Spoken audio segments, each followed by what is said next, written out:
Programme है हालात हाजरा, और जो लोग भी देख रहे हैं उन्हें मोहब्बत भरा सलाम। नाज़रीन, सोशल मीडिया पे शोर डाल दिया नून लीग वालों ने, और वहाँ पे जवेद लतीफ़, कैप्टन सफदर जैसे लोग क्या बातें करते हैं। दूसरी तरफ इमरान खान ने जो ऐलान किया है, लड़कियां मैदान में आ गई। एक लड़की का पैगाम भी आपको सुनवाएंगे, वो भी हमें सोशल मीडिया से मिला। मगर पहले ये सुनते हैं जवेद लतीफ़ क्या कह रहा है। जी, जनरल बाजवा, जनरल फैज, साकब निसार, सईद खोसा, इमरान खान, ये सब इत्तेहादी हैं, ये बेनिफिशरी हैं। पाकिस्तान के खिलाफ मनसूबाबंदी करने वाले ये हैं लोग, और इन्होंने पाकिस्तान को इस हालत में पहुंचाया है। और ये जो एक दूसरे के मुतालिक बातें कर रहे हैं, ये बिल्कुल एक दूसरे को बॉल दे रहे हैं। ये एक दूसरे के खिलाफ ना थे ना हो सकते हैं, क्योंकि इनके मफादात जुड़े हैं, क्योंकि इन सबको एक दूसरे के राजों का। ये जवेद लतीफ और कैप्टन सफदर और ये कुछ चमचे कड़छे रखे होते हैं जिनको की ड्यूटी होती है कि उन्होंने अवाम को झूठ बताना है। उन्होंने अवाम के माइंड चेंज करने के लिए, अगर दिन है तो उसको कहना कि ये रात है, अगर रात है तो उसको इन्होंने कहना कि ये दिन है। इस काम के लिए ये मुकर्रर किए गए हैं। और फिर आज ये बातें कर रहे हैं आके उसकी कमर जवेद बाजवा की। मगर जो कमर जवेद बाजवा ने इनके साथ मिलकर सब कुछ किया, ये जितना मर्जी सोशल मीडिया पे आके शोर डालते रहे, मीडिया पे शोर डालते रहे, मगर लोग ये मानेंगे नहीं। लोगों को पता है कि ये हरामखोरों का टोला जो है, इनकी ड्यूटी ये लगाई गई है कि आपने ऐसी बातें करनी है जो आम आदमी की समझ में ना आए।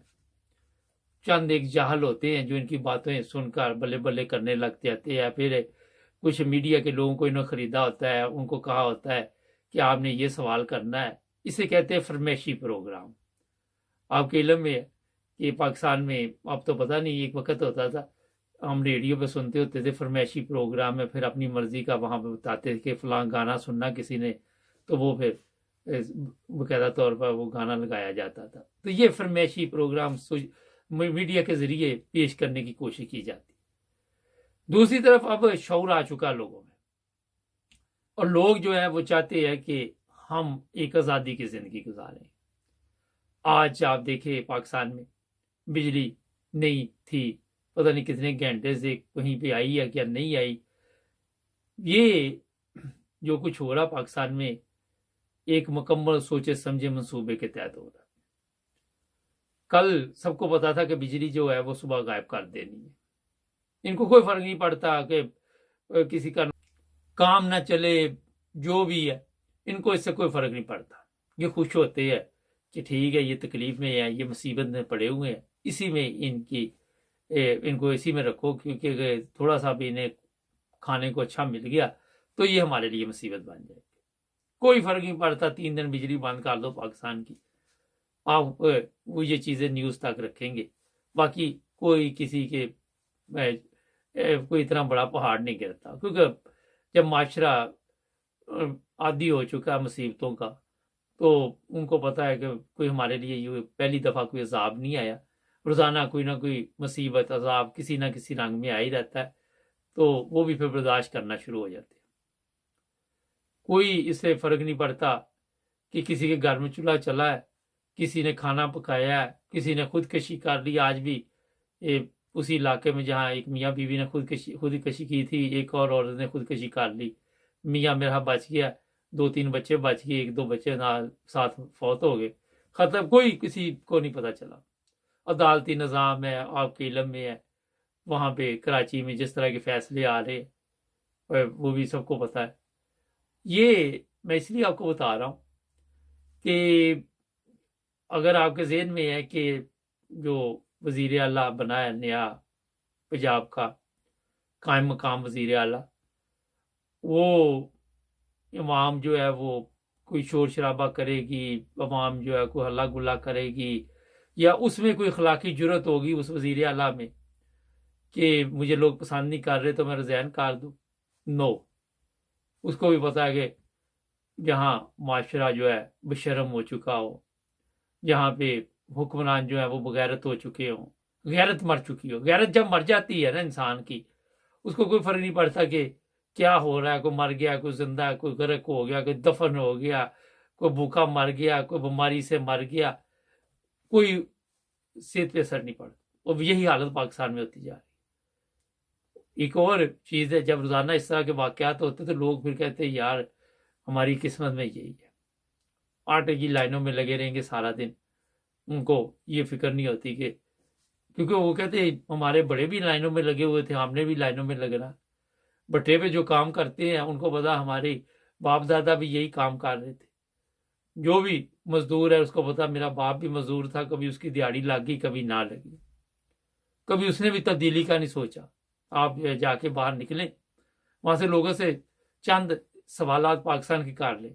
कईयों को नवाज शरीफ का भी पता नहीं होगा, कईयों को इमरान खान का भी पता नहीं होगा, कईयों को कायदे आजम का पता नहीं होगा, कईयों को भुट्टो का पता नहीं होगा, सवाए सिंध में भुट्टो जिंदा है। किसी को पता ही नहीं होगा भुट्टो कौन था, बस भुट्टो जिंदा है। ऐसा कौम को रगड़ा दिया हुआ है कि वो इस रगड़े में वैसे ही दिमागी तवाजन जो है उनके काम नहीं करते। यहाँ पे मीडिया पे आके झूठ मूठ की कहानियां सुनानी, झूठ मूठ के किस्से सुनाने, कमर जवेद बाजवा इमरान खान के साथ मिला हुआ था, फलां इसके साथ मिला हुआ था। अगर ये हमारी अवाम को ये कहे ना कि जल्द पाकिस्तान अमेरिका पे कब्जा कर लेगा, तो जाहल अवाम ये भी नारे लगाने शुरू कर देगी कि यार वाकई ये हो जाएगा। अवाम की ये हालत है, मौफ हो चुकी है उनके दिमाग। अब इमरान खान कहता है कि इनकलाब के लिए निकलो, सड़कों पर निकलो, वो निकलते ही हैं, फिर इमरान खान बैठ जाता है। कई दफा ऐसे हुआ, कभी उसको गोली मरवा दी, कभी वो किसी तरह पहुंच जाता इस्लामाबाद, फिर जाके वो उसको पता नहीं क्या गोली कराते हैं। इनको गोलियां कराने के लिए रखा हुआ है। और मैं जिस तरह आपको कहता रहता कि इमरान खान अभी तक सियासतदान नहीं है, वो इनकी गोलियों का मुकाबला नहीं कर पाता, क्योंकि उसको पता है कि ये बहुत बड़ी माफिया है। हर इदारे में माफिया मौजूद, हर जगह पे लोग मौजूद है और खतरनाक लोग हैं। ये नहीं कि ये सिर्फ पाकिस्तान तक है, ये इंटरनेशनल लेवल पे फैले हुए हैं। इनके साथ मुकाबला करना बड़ा मुश्किल है। इनके लिए कोई प्रॉब्लम नहीं।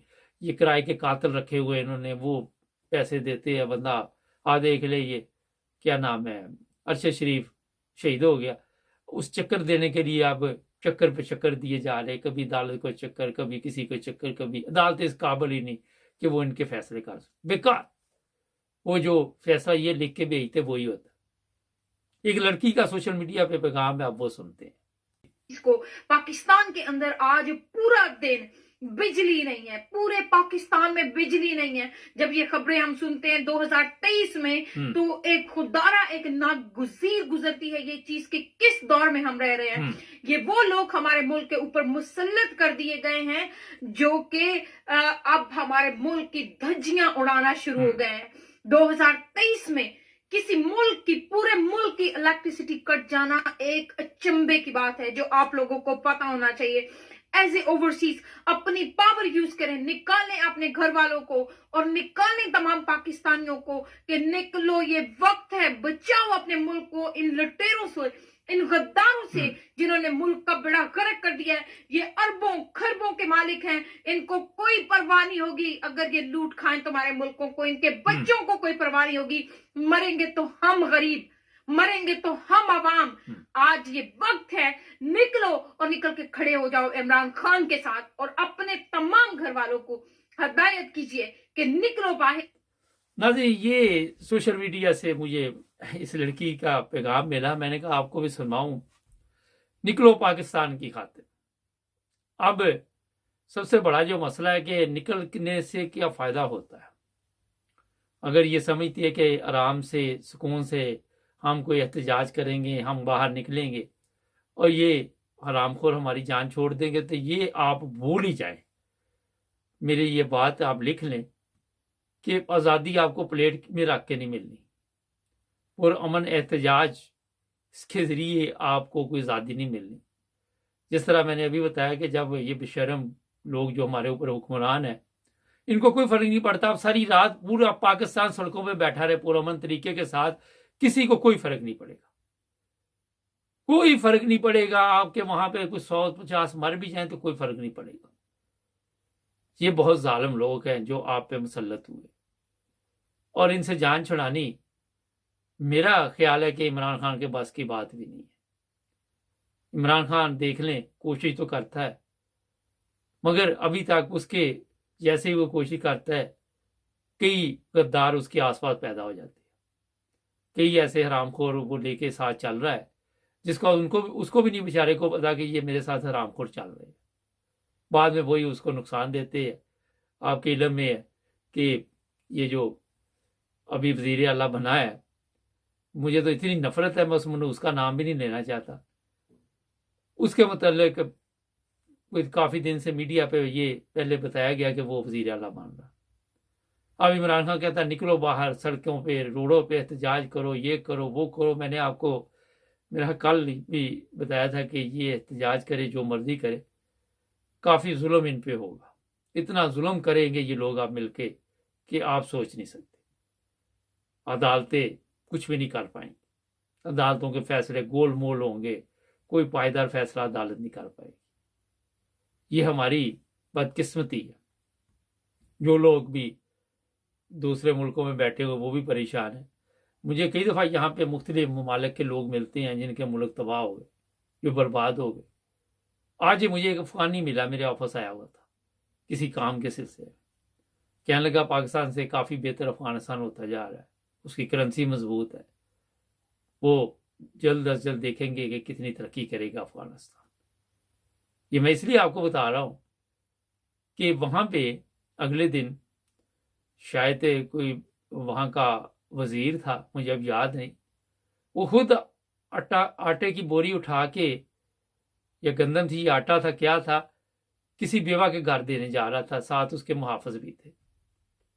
हमारे तो बेवा का हक भी खा जाते, यतीम का हक खा जाते। और अगर अफगानिस्तान में इतने साल लड़ाई रही, शायद उन्होंने कुछ सीखा है उससे, मगर इतना खून वहां पे जितना खून बहाया गया आप सबके इल्म में, तो आज पाकिस्तान क्यों नहीं सीखता? हमारे एक तरफ अफगानिस्तान है, उसके मुतल्लिक बताया जा रहा तरक्की कर रहा है, इंडिया तरक्की कर रहा है, बांग्लादेश हमारे से जुदा हुआ वो भी तरक्की कर, और हमारा ही बेड़ा गर्क होना था। इसलिए आज़ादी आपको आराम से नहीं मिलेगी, और इसके लिए बहुत बड़ी कुर्बानी देनी पड़ेगी। मैं ये चीज़ें आपके सामने इसलिए लेके आता हूं कि लोग चाहते हैं कि आज़ाद होना, मगर हो नहीं पा रहे, मुश्किल होता जा रहा है। प्रोग्राम देखते हैं आज मुबारक के साथ, आज पाकिस्तान के साथ जुड़े रहे हमारे साथ। हमारे चैनल को भी सब्सक्राइब कर लें। अस्सलाम वालेकुम नाज़रीन, प्रोग्राम है आज पाकिस्तान के साथ। कौम के मुजरिम कहाँ कहाँ मिलते हैं, ये पीछे तस्वीर आपको नजर आएगी। इसमें पता चल रहा है कि कमर जावेद बाजवा और मोहसिन नकवी दोनों वहां पे प्रोपेगेंडा कर रहे हैं कि इमरान खान के खिलाफ अब हमने कौन सी जंग जारी रखनी है। और फिर इसके बाद एक तस्वीर है जो शहबाज शरीफ के साथ मोहसिन नकवी की आपको नजर आ रही है। इलेक्शन कमीशन को ये पता है कि जो भी बंदा आपने वजीर आला मुकर्रर करना है उसका किसी पार्टी से तल्लुक नहीं होना चाहिए। मगर मैंने आपको बताया हुआ है, आप अगर मेरे पिछले प्रोग्राम देखे तो मैंने उसमें इस चीज़ का जिक्र किया था कि इनको ये बाकायदा तौर पर चक्कर देने का जो टारगेट दिया हुआ है उसमें ये मुकम्मल कामयाब जा रहे। इनको कोई ऐसा बंदा नहीं मिलता पाकिस्तान में जो पाक साफ हो, जो पाकिस्तान के लिए कोई खिदमत कर सके। इनको हर वो बंदा मिलेगा जो पाकिस्तान को नुकसान देने वाला हो। इलेक्शन कमीशन 14-15 बंदे बैठे रहे, लेकिन ये पहले से प्लानिंग थी। ऊपर से हमारे जो गैर जानबदार इदारे हैं वो कहते हैं हम सियासत में हिस्सा नहीं लेते। ये तस्वीरें मेरा ख्याल है कि खुद बोलती हैं और इनका जवाब किसी के पास नहीं है। कोई जवाब इसका नहीं आपको देने आएगा। उल्टा अगर कोई पूछ लेगा तो उसके साथ जनाब ऐसा सलूक किया जाएगा जिस तरह आपने देखा पाकिस्तान में साफ़ी बरादरी आजकल जो सच बोलते हैं उनके लिए मुसीबत बनी हुई है। ये बंदा जो आप देख रही है वज़ीर आला बना है, इस पर इमरान खान को शदीद इख्तलाफात थे और ये जरदारी का करीबी है, नून लीग का करीबी है, वहाँ पे इलेक्शन वगैरह अब मेरे ख्याल में तो 3 महीने में कोई नहीं होने। ये बहुत बड़ी चाल चलेगी इसमें। अगर मेरे से पूछें तो इमरान खान भी अभी तक अच्छी तरह सियासत नहीं समझ सका। इमरान खान जज्बाती हो जाता है, फैसले उसके जो है वो कोई अच्छे नहीं है, जो सीधी बात।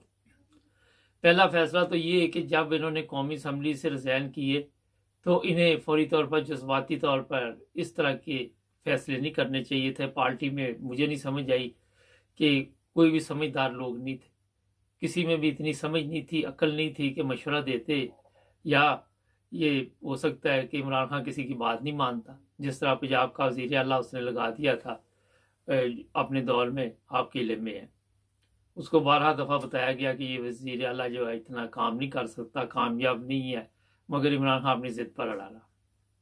ये गलती इमरान खान की थी जब ये पार्लियामेंट से खुद बाहर आया। इसको चाहिए था कि वहाँ बैठ कर मुकाबला करता।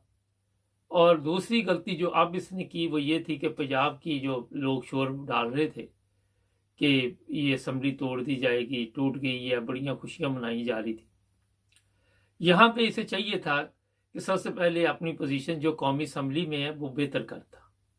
कौमी असम्बली में जब ये देखता कि हम दोबारा वहाँ पे चले गए तो फिर ये वाला वो पता खेलता। उल्ट पुल्ट ये सियासत कर रहा है जिसकी वजह से मेरा हाल है कि कोई कामयाबी अभी तक नहीं मिल रही। लोगों के दिलों पे तो ठीक है ये हुकूमत कर रहा है, मगर वो लोग भी अभी तक इसको कोई फ़ायदा नहीं दे रहे। अगर आप देखें तो इस पे हमला भी हुआ, सब कुछ हुआ, पंजाब में गवर्नमेंट भी थी, सब कुछ था, FIR भी दर्ज ना हुई, मुकदमा भी ख़राब हो गया। अगर हमारी अदलिया की बात करें तो एक मरियम का मियाँ है सफदर, वो बेचारा नाम का ही मियाँ है, वो आज का तकरीरें कर रहा है कि साकिब निसार के खिलाफ हम मुकदमा करेंगे, वो माफ़ी मांगे। कल साद रफीक ने साकिब निसार से हाथ भी नहीं मिलाया, या पिछली कोई खबर है मुझे पक्का नहीं पता, लेकिन वो वीडियो सोशल मीडिया पे चल रही है। ये हालात इन अदालतों के हैं और वो खुलकर बोल रहा है आजकल कि हम इनसे हिसाब लेंगे, ये कौम की बेटी थी मरियम, बाकी जो 22 करोड़ लोगों की बेटियां वहाँ पे रह रही हैं वो कौम की बेटियां नहीं हैं। रोज़ाना एक आधा फंदा गले में लटका के लटक जाती, आटा ना मिलने की वजह से वो पता नहीं किन की बेटियां हैं। खैर, तो जनाब ये आजकल इन्होंने अब जजों के खिलाफ वही काम शुरू कर दिया। बाजवा जो चला गया उसके खिलाफ भी इसको इन्होंने कहा कि तुम ज़रा बयान शान देते रहो और ये अपना इनको डराते रहेंगे।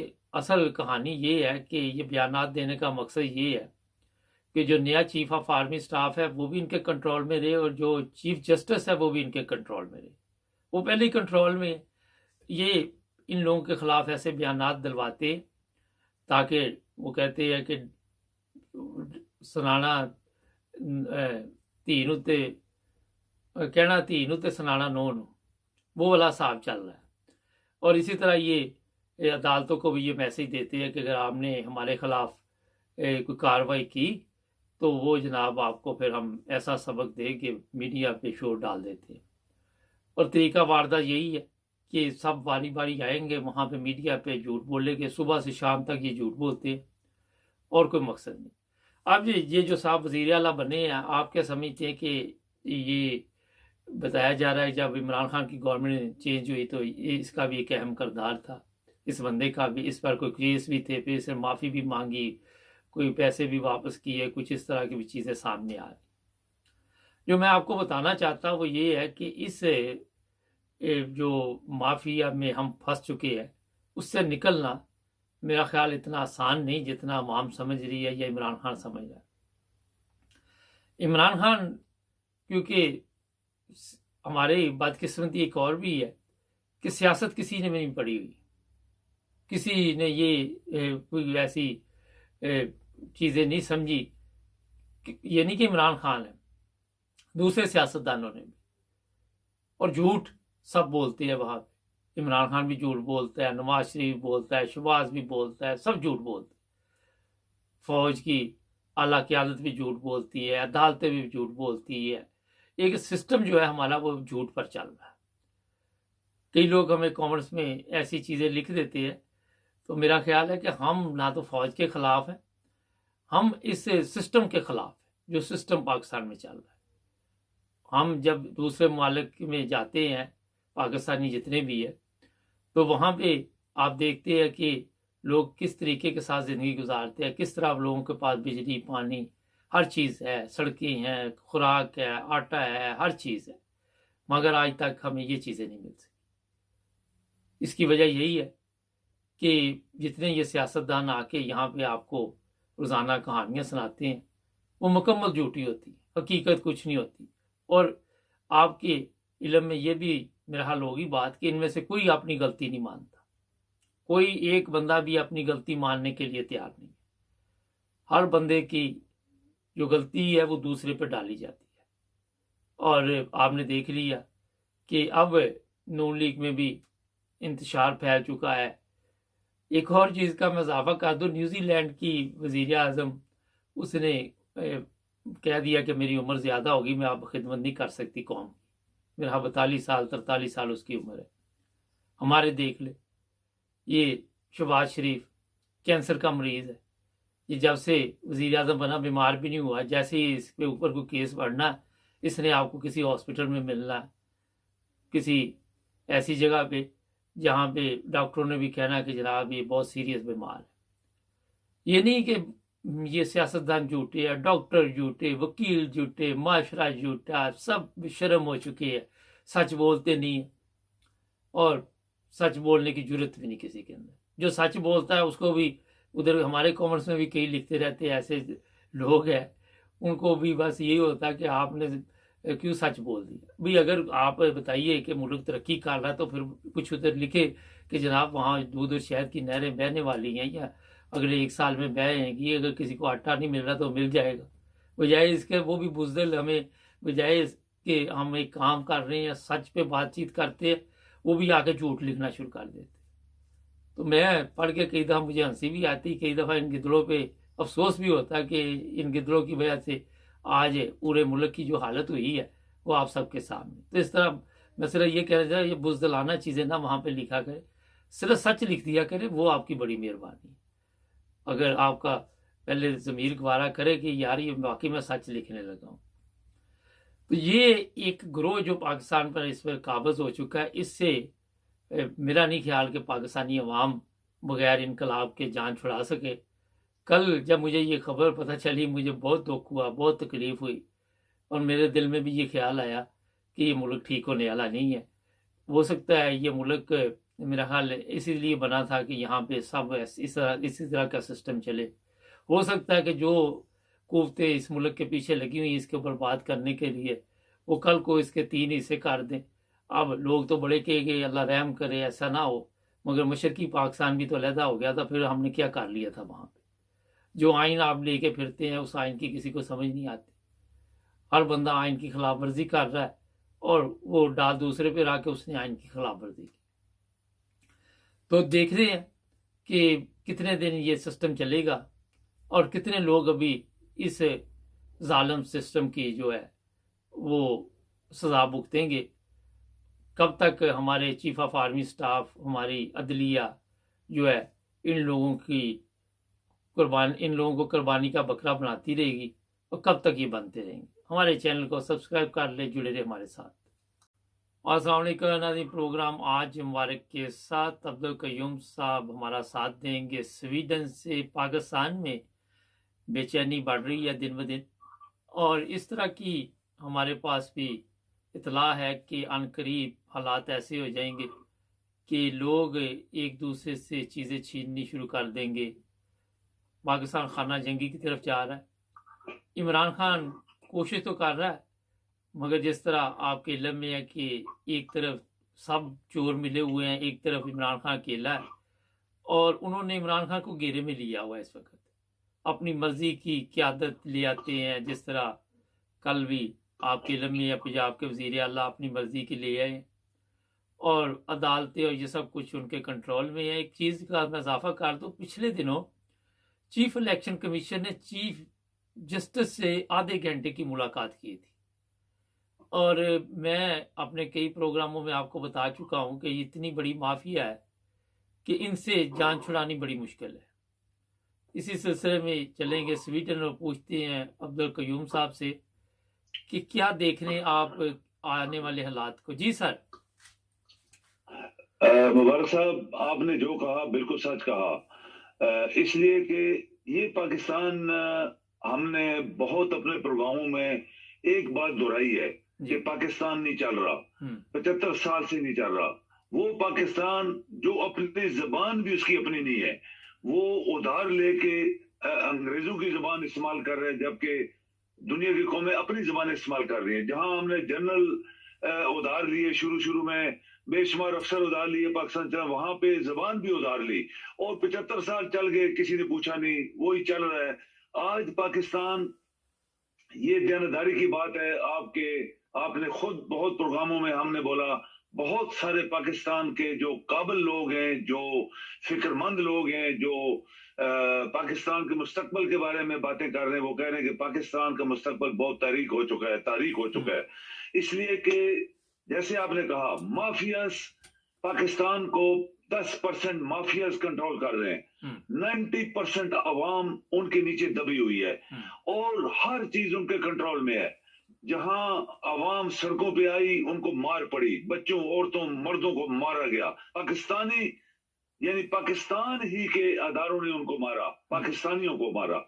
और आज ये देनदारी की बात है कि पाकिस्तान के लोग जो हकीकत में पाकिस्तान के वफादार हैं, वो सोच रहे हैं कि पाकिस्तान एक ऐसी हद में, एक ऐसी हदूद में आ गया कि जहां खतरा है कि पाकिस्तान के अंदर कत्ल वारत ना हो जाए, क्योंकि एक तरफ माफिया 10%, एक तरफ 90% अवाम, और माफियाज के अंदर सब कातिल, चोर, चक्के लोग गठे हैं। और हैरानगी की बात है, 90% लोगों की चल नहीं रही। उसमें आपके देखें, जो जजेस की आपने बात की, जज उनके साथ मिल गए हैं, वकील मिले हुए हैं, पुलिस मिली हुई है, अदारे मिले हुए हैं। तो कैसे आप एक्सपेक्ट कर सकते हैं मुबारक साहब कि ये मुल्क चलेगा? नहीं चलेगा। बड़े बड़े लोगों ने कहा, दुनिया में लोग डिस्कस कर रहे हैं कि पाकिस्तान क्यों आजाद करवाया गया, पाकिस्तान को आजादी क्यों दी गई थी, ये अपने मुल्क को संभाल नहीं पाते थे। एक अंग्रेज की मैं तबसरा सुन रहा था, उसने बोला कि पाकिस्तान को आजादी नहीं मिलनी चाहिए थी, क्योंकि उसके मिलने वाली आजादी इंडिया से ही चल रहा है, पाकिस्तान से आजाद लेके बांग्लादेश से ही चल रहा है, तो पाकिस्तान क्यों नहीं चल रहा? क्योंकि इसमें करप्ट माफियाज हावी हो गए और इनकी जड़ें, हमने बोला बहुत इतनी गहरी हैं मुबारक साहब, जिनको उठा के बाहर निकालना अवाम से तो कम नहीं हो रहा। और अगर आपके, जैसे हम कहते हैं, हम मसल्ला अफवाज की बातें करते हैं, चीफ ऑफ आर्मी स्टाफ एक अदारे का हेड है, अगर पूरे मसल्ला अफवाज जो हैं वो उनके सरबरा मिल के कुछ पाकिस्तान को बचाने की कोशिश करें तो पॉसिबिलिटी है।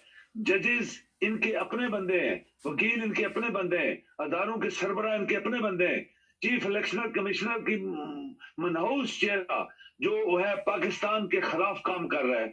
ये सब लोग पाकिस्तान को तोड़ने की बात कर रहे हैं। इमरान और उसके साथ जो अवाम है 90%, वो पाकिस्तान को बचाने की कोशिश कर रहे हैं। कौन जीता है? जिसके साथ ताकत होगी वो जीतेगी। लेकिन मुबारक से एक बात तो कंफर्म्ड है, अगर आपके लोग सड़कों पे आ जाएं, 20 करोड़ लोग हैं जो पाकिस्तान को सपोर्ट कर रहे हैं, 1 करोड़ भी बाहर आ जाए सड़क में तो इनको भागने की जगह नहीं मिलेगी। आखिर क्या वजह है कि हमारे अवाम जो है वो इसके बारे में सोच ही नहीं रहे? बात ये है कि हमने ये बड़ी जबरदस्त बात की, मगर एक कौम बुजदल बना दी गई हो, उसको जो दिमाग है वो भी गुलामाना हो, और वो बेचारे सारा दिन सड़कों पे तो नहीं आ सकते। हाँ, रहते तो वो सड़कों पे ही है, कोई इस लाइन में लगा हुआ कि आटा मिल जाए, कोई बिजली के बिल की लाइन में लगा हुआ, रखा तो इन्होंने सड़कों पे ही उनको ना।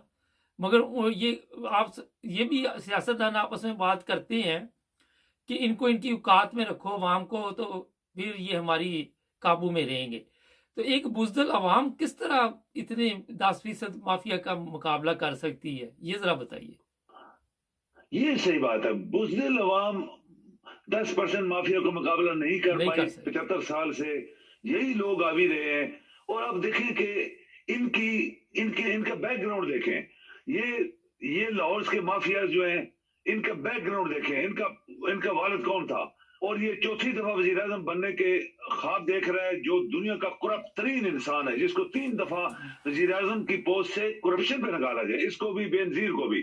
और दूसरा कराची वाला माफिया, तीसरा टेररिस्ट जो फ्रंटियर्स का है, ये मुल्ला, ये कैसे, आप देखें, इतनी बड़ी फौज होने के बावजूद, इतने बड़ी पुलिस के अदारे, इतने बड़े बड़े डिपार्टमेंट्स, इन 10% माफिया के ऊपर इनको काबू नहीं कर सके, तो मुल्क तो इनका आपके हाथ से निकल जाएगा। क्योंकि लोग अभी बातें कर रहे हैं कि पाकिस्तान दिवालिया तो पहले हो चुका है इकोनॉमिकली, उसके ऊपर उन्होंने पोचा मारा हुआ है, छुपाया हुआ है, रोज इधर उधर से वो उम्मीदें लेके बैठे हुए हैं। अभी पाकिस्तान को कैसे आप बचाएंगे? अगर लोग भूखे हो गए, इनके पास जैसे आटा चीनी पत्ती कोई किसी को मिल नहीं रहा, आपके शराब ज़्यादा लोग सड़कों पे एक चादर घर की जो होती है बिस्तर वाली लटका के बैठे हुए हैं, उनके बच्चे मिट्टी में जानवरों की तरह, मिट्टी उनके मुंह, आंखों और पाँव में जा रही है। लोग देखते हैं सड़कों पे खड़े हो, लोगों से पैसे मांग रहे हैं, पानी दे दो, रोटी दे दो, हम भूखे मर गए, हमारे बच्चे मर जाएंगे, कोई किसी को परवाह नहीं है। तो आपका मुल्क नहीं बचने वाला। यकीन करें, एक बंदे ने ऐसे कमेंट्स दिए, कल के अंग्रेज था, मैंने सुना, उसने बोला कि पाकिस्तान को बरतानिया ने आजादी देनी नहीं चाहिए थी, ये मुल्क इस काबिल नहीं था कि ये अपनी आजादी को संभाल सकता, और उसका सबूत आज दुनिया देख रही है। मुबारक साहब, अच्छा, आज़ादी नहीं देनी चाहिए थी। आज अगर पाकिस्तान में आप ऐलान करें कि आपने अंग्रेज़ों के मुल्क में जाना है तो सारे तैयार हो जाएंगे। अच्छा, अंग्रेज़ों को अपने मुल्क में इन्होंने उस वक्त बर्दाश्त नहीं किया कि ये चले जाए, हम आज़ादी चाहते हैं। कैसा ज़बरदस्त सिस्टम है ये देखिए ना, अभी जहां जहां अंग्रेज रहे, हर कोई किसी की गुलामी नहीं चाहता। हम गुलाम हैं, हमारे ज़हन गुलाम है, हमारे माइंड सेट, हमारी हर चीज गुलामाना है। आप देख रहे हैं कि जिस कौम की अपनी जबान ही नहीं है, दूसरे की जबान हम 75 साल से चला रहे हैं। आप देखें, जिस मुल्क के अंदर हर चीज हम दूसरों की पसंद करते हैं, पाकिस्तान की कोई चीज आप खरीदते नहीं है, बाहर की चीज, बाहर जाएंगे, बाहर सेटल हो जाएंगे, बाहर का पैसा, बाहर की शक्लें, बाहर की शादियां, सब कुछ हो रहा है। तो अपना मुल्क तो आपका नहीं चल रहा ना। अपने मुल्क के अंदर बहुत रिसोर्सेज हैं। पाकिस्तान कितना अमीर मुल्क है। आप देखें, आप अपने नॉर्दर्न एरिया देखें, आप फ्रंटियर देखें, आप सिंध देखें, आप बलूचिस्तान देखें, जो सोने हीरे जवाहरात से भरा हुआ है, उसके बारे में किसी की फिक्र नहीं है। सिर्फ अपनी जेबें, 4 बंदे, 10 बंदे इस मुल्क को गुलाम बना के उनका खून निचोड़ रहे हैं। आपके अदारे अगर खामोश हैं मुबारक साहब, तो हमें फिक्र है। हर वो शख्स जो पाकिस्तान से प्यार करता है उसको फिक्र है। हर वो शख्स जो पाकिस्तान के लिए काम कर रहा है, उसके लिए काम करना चाहता है, वो फिक्रमंद है कि ये पाकिस्तान नहीं बचेगा। बहुत शुक्रिया सर आपका। नाज़रीन, ये देखिए, बिल्कुल ठीक बात की कि लोगों को फिक्र है जो बाहर रहते हैं कि किसी तरह पाकिस्तान के हालात ठीक हो जाए, मगर किस तरह हो ये किसी को भी समझ नहीं आ रही। इमरान खान के बारे में अगर बात करें तो वो भी आपके इल्म में है, अभी तक किसी जगह पे भी कामयाब नहीं हो रहा। ये मसाइल हमारे इतने ज़्यादा हैं कि उनको हल करने वाला कोई बंदा नहीं है। जो कोशिश करता है उसे भी खींच के नीचे तार दिया जाता है। और ये आपके इल्म में है कि कब तक, वो कहते हैं बकरे की माँ कब तक खैर मनाएगी, कब तक हम लोगों से कर्जा लेके अपने सिस्टम को चलाते रहेंगे। काफ़ी मुश्किल हालात है। जिस तरह इन लोगों ने कब्ज़ा किया हो, इनसे आज़ादी काफ़ी मुश्किल है। शायद अंग्रेज़ों से ज़्यादा कुर्बानी देनी पड़े। हमारे चैनल को सब्सक्राइब करें, जुड़े रहें।